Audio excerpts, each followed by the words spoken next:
everyone. In honor of America's 250th birthday, I'm visiting the Statue of Liberty today, and you're coming with me. Let's go. During my visit, I'm going to tell you the story of how and why my parents came to America in 1979. Afterwards, we will return to my office where we will read and analyze Emma Lazarus's poem called The New Colossus, which is inscribed inside the pedestal of the statue. All right, I'm going to go stand in line for security. Look at this beautiful quote by JFK. Everywhere immigrants have enriched and strengthened the fabric of American life. I love that. Freedom means the opportunity to be what we never thought we would be.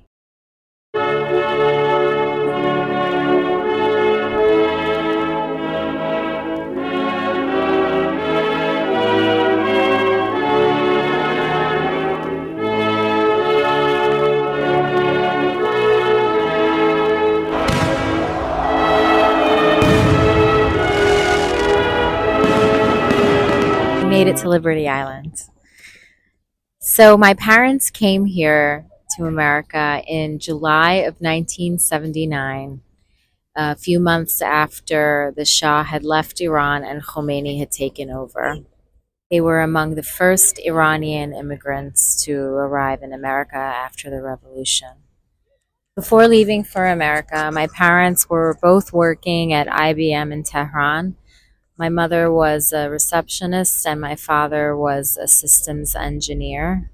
IBM had recommended my father to the College of Computer Science in Tehran, so 2 nights a week he was also teaching computer science. My father's family had a beautiful villa in the north of Tehran in a neighborhood called Farmaniye, which was actually very close to the Shah's palace.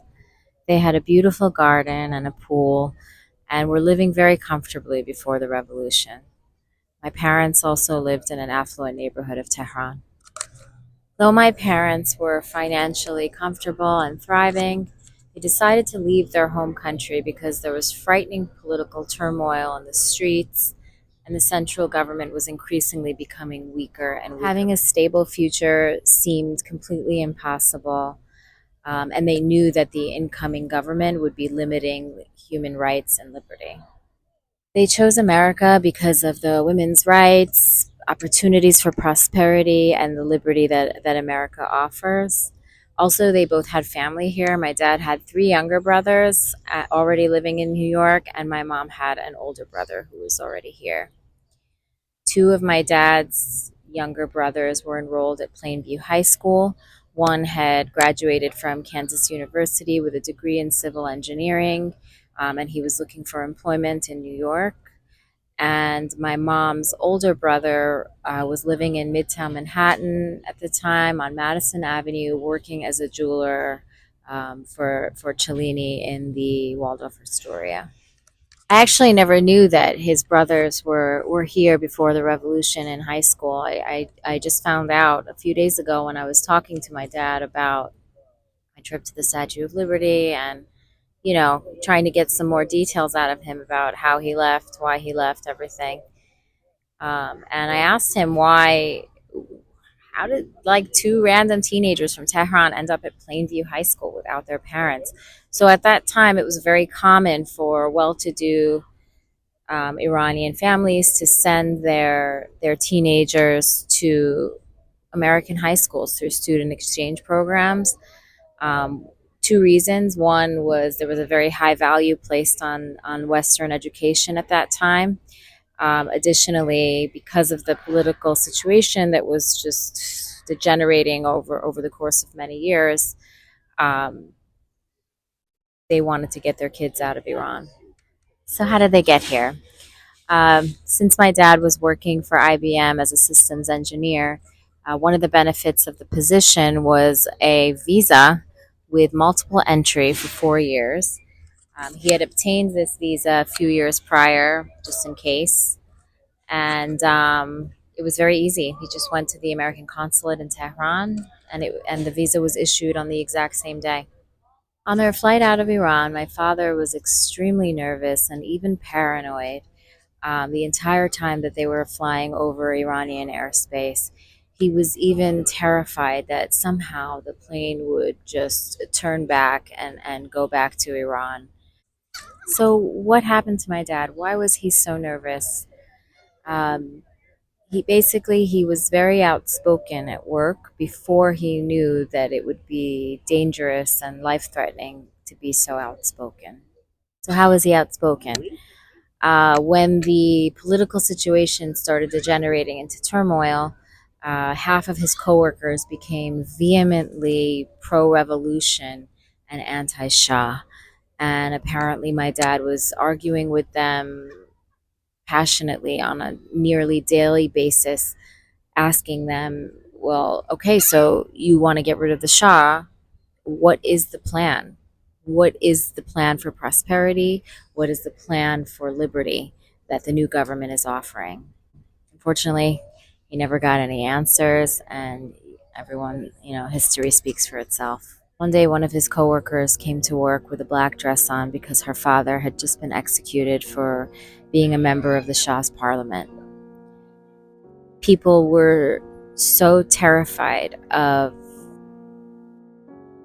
appearing like Shah sympathizers that they did not even express their condolences to her. It became an unspoken protocol to not do that. And I think this was the day that my father realized how dangerous it was to voice anything that was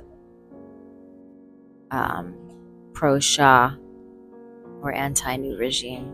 There were two more frightening incidents that my dad experienced after the revolution. He was still there for a few months, and revolutionary guards with machine guns stationed themselves on every single floor of IBM where he was working. They did this because IBM was an American company, and they hate America. They always have, and so they were there. There was a military presence at work. And one day after he passed them by and they checked his ID, he went back to his desk and he overheard one of his very highly regarded coworkers. Her name was Fatima. They called her Fati for short.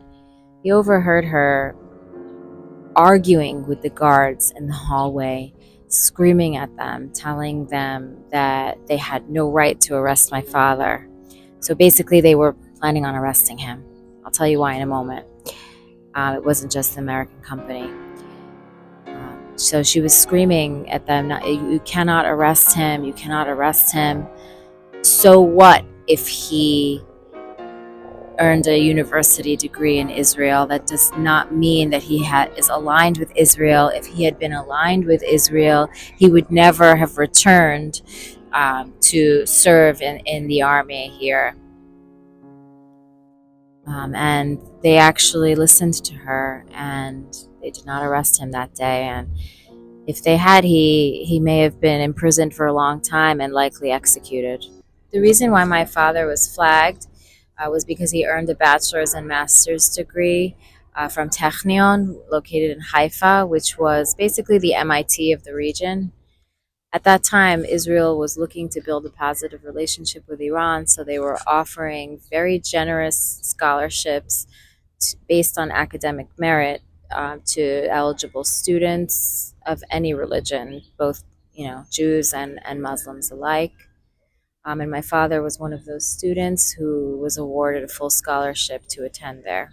I'm going to get a nice coffee and walk around the island. I'm going to get into the pedestal of the statue, walk a little closer. Of course, I'll take you with me.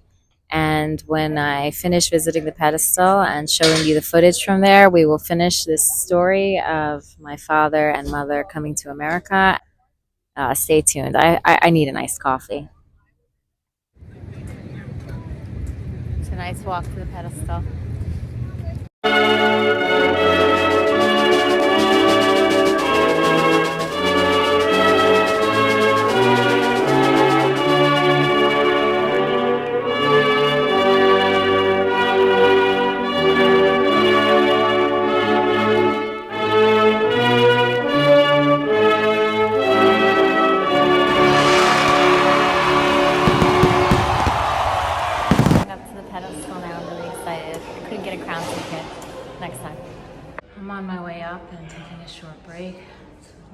stairs. They had an elevator, but figured I need the exercise. Check out this fun fact. Standing at 300 feet. Okay, I can't even read now. I'm so out of breath. Standing at 305 feet 1 inch tall. The Statue of Liberty is the tallest statue in North America. I really love that extra inch. I don't know why.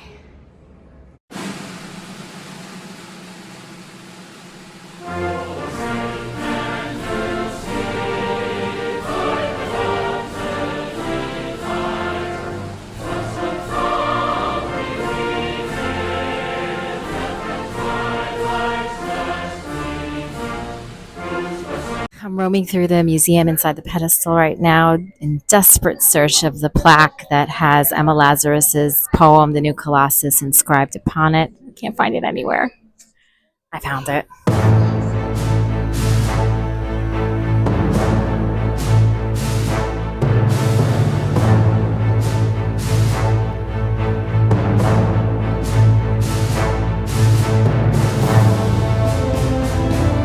I'm done visiting the museum and the pedestal. It was lovely, and I'm ready to continue where I left off with you earlier. One night, he was stopped by a Revolutionary Guard, and the reason for the stop was that there was just some screening being done because there was an assassination attempt on a high-level cleric in Tehran that evening. He searched the trunk, found a pair of sneakers, and deemed these sneakers to be evidence that my father was part of this plot. Obviously, he wasn't. But he told my father that since he has sneakers, he was likely planning to run away after this assassination attempt. He told my father that he's going to arrest him, and he would have had a man named Ali Reza not intercepted on my father's behalf. So Ali Reza was randomly walking by, noticed the whole thing, and he knew my father. How? From a local grocery store. So Ali Reza was working there as in a grocery store and often helping my father put groceries into the trunk. And somehow Ali Reza knew the guard and convinced the guard to release my father.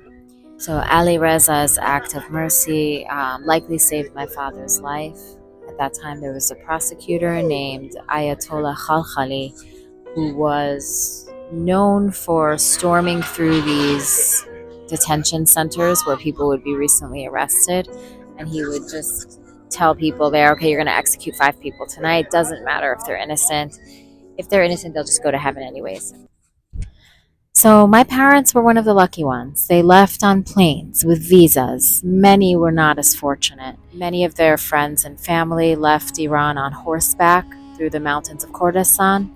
They would arrive at the border of Turkey where they would be arrested by Turkish officials and then they would say something like that they're seeking asylum, and the Turkish officials would send them to major cities and they would look for the embassies of the countries that they wanted to go to. And that was a positive outcome in and of itself, arrest in Turkey, because if they got caught by Iranian officials on their way, they would be arrested and would spend a long time in prison.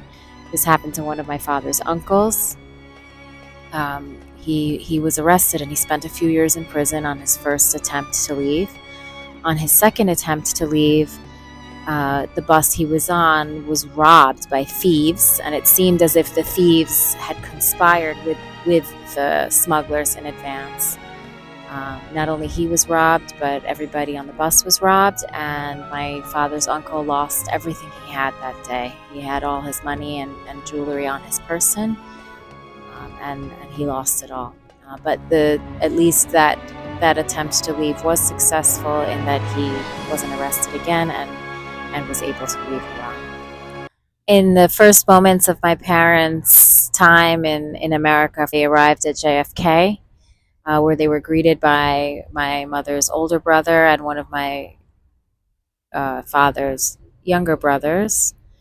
From there, they all took a taxi together to Madison Avenue, where my mom's older brother had an apartment where they would be staying for a few months until they eventually got their own place.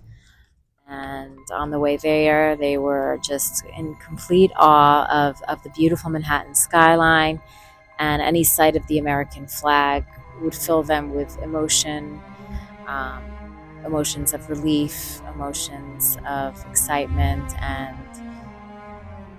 and just sheer joy, because the flag for them represented the liberty that they so desperately sought.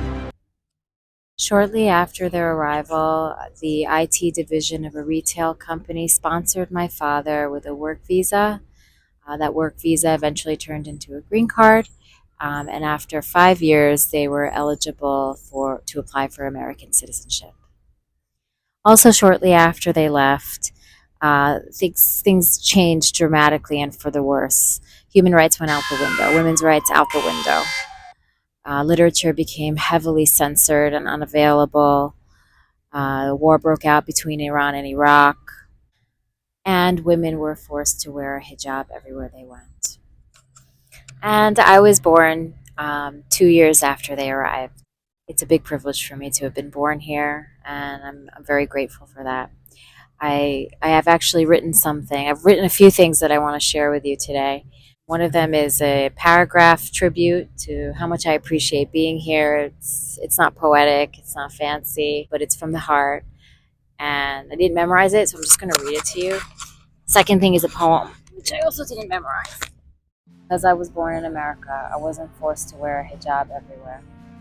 Because I was born in America, I wasn't harassed, beaten, or killed by the morality police for leaving a strand of hair outside a headscarf, or wearing clothing deemed too tight or sleeves that were too short. Because I was born in America, I never woke up terrified in the middle of the night because the windows shattered after a bombing during the Iran-Iraq War.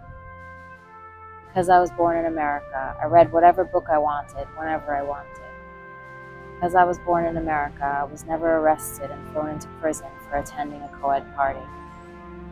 Because I was born in America, I was never executed for criticizing government policy.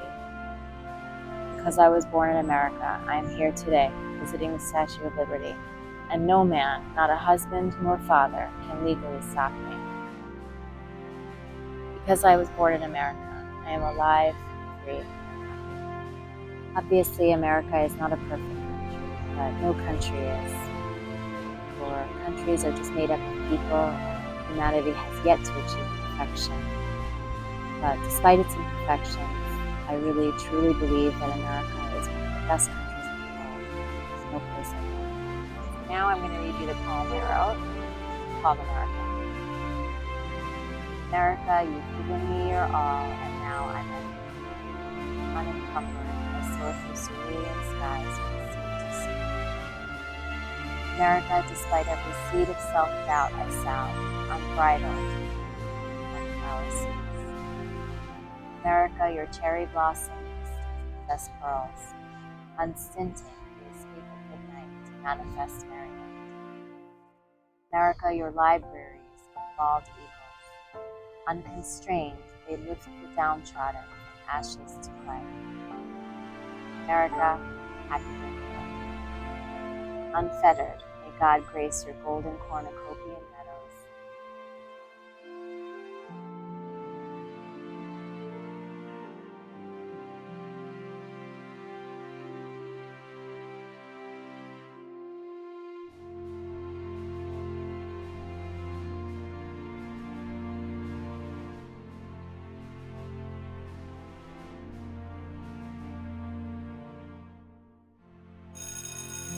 Here we are in my office, ready to read and analyze Emma Lazarus' poem, The New Colossus. Not like the brazen giant of Greek fame, with conquering limbs astride from land to land. Here at our sea-washed sunset gates shall stand a mighty woman with a torch, whose flame is the imprisoned lightning, and her name, Mother of Exiles. From her beacon hand glows worldwide welcome. Her mild eyes command the air-bridged harbor that twin cities frame. Heap, ancient lands, your storied pomp, cries she with silent lips. Give me your tired, your poor, your huddled masses yearning to breathe free, the wretched refuse of your teeming shore. Send these, the homeless, tempest-tossed, to me, I lift my lamp beside the golden door. Lazarus's poem is a Petrarchan sonnet, which is also known as an Italian sonnet. What makes her poem a sonnet is that it adheres to a very strict rhyme scheme and has 14 lines that are written in iambic pentameter. The first 8 lines of the poem form an octave that describes the scenery, and the last 6 lines form a sestet, and they also feature a volta, which is a shift in thought. In the first 2 lines of the octave, Lazarus tells readers what the Statue of Liberty is not. In the last 6 lines of the octave, she describes the Statue of Liberty itself. Let's take a closer look at the title and the first 2 lines of the octave together. The title of the poem is a reference to the Colossus of Rhodes, which was a massive 105-foot tall statue made of bronze located in Rhodes, and it was of the Greek sun god Helios. The monument was built to celebrate military victory and to intimidate outsiders entering the harbor. Lazarus called her poem the New Colossus in order to directly contrast the Statue of Liberty with this old Colossus. She calls the old statue brazen, and she also says that the new Colossus is nothing like that, and therefore we can infer that Lazarus interprets the Statue of Liberty to be kind and humble. The second line is a reference to how mythology and literature always imagined the physical layout of the old Colossus. They imagined the Colossus as standing wide-legged at the harbor entrance with 1 foot on each side. It was also interpreted to be very imposing and aggressive. Overall, by using the words conquering and brazen, Lazarus is painting a very negative picture of the old Colossus, and by stating that the new Colossus is nothing like that, she's making a promise that the new Colossus will be a good thing. Now let's take a look at the final 6 lines of the octave. Here at our sea-washed sunset gates shall stand a mighty woman with a torch, whose flame is the imprisoned lightning, and her name Mother of Exiles. From her beacon hand glows world-wide welcome. Her mild eyes command the air-bridged harbor that twin cities frame.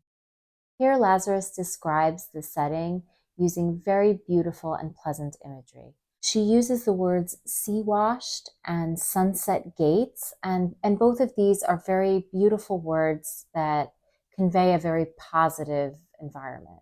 And the fact that the word gates is described using the word sunset definitely evokes a sense of beauty and light.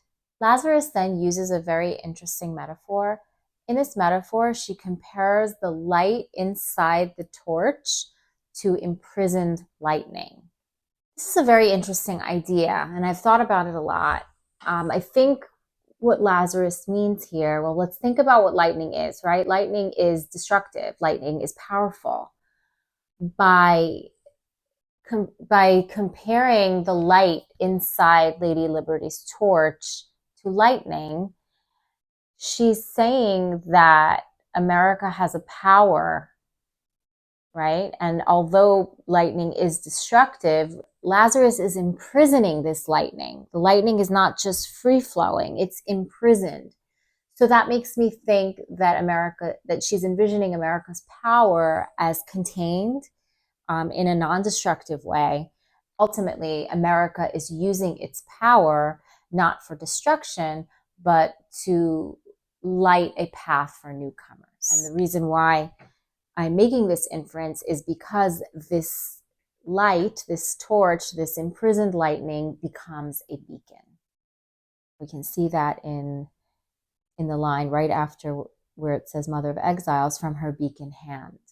Furthermore, according to Lazarus, Lady Liberty, the Statue of Liberty, is the mother of all exiles. I think that is just such a beautiful idea, and I really love the way that she personifies the Statue of Liberty in this poem. I also love the poetic way that Lazarus describes the bridges between Manhattan and Brooklyn when she says, air-bridged harbor that Twin Cities frame. So the Twin Cities are Brooklyn and Manhattan.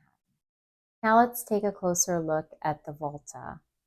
So the shift in thought here that occurs is that the poem takes on the perspective of the Statue of Liberty herself. In these lines, Lazarus personifies the Statue of Liberty and imagines what the statue would be saying to the European countries. At that time, most of the people entering into America were coming from Europe. When Lazarus says, "Keep your storied pomp," she's asking Europe to keep its aristocracy. Instead, she asks for the tired, the poor, and the homeless. She even invites, in her words, wretched refuse. In using these words, she's really emphasizing that she wants to harbor the truly downtrodden who are in desperate need of shelter, safety, liberty, and opportunity. She also invites people who are tempest-tossed. I love this phrase, tempest-tossed. It's actually one of my favorite phrases in all of poetry that's ever been written, really, truly. I think it's so beautiful. The tempest is a violent storm, and then tempest-tossed, so something that has been tossed by a storm.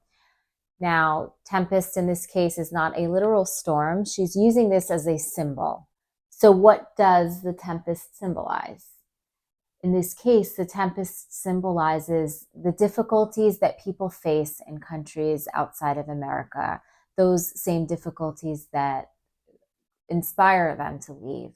Those difficulties could be severe economic hardship, revolution, war, oppression. When she asks for the tempest tossed, she is asking for all of these people who suffer from these various difficulties to find refuge in America. Lady Liberty wants the people who have been tossed around by the storms of life. And as the final line indicates, America will light a path for all to come and seek refuge. Lazarus's use of the word golden to describe the door of America is a way to convey the opportunities for prosperity that America offers. I've so very much enjoyed celebrating America's birthday with you today. I'll see you next time.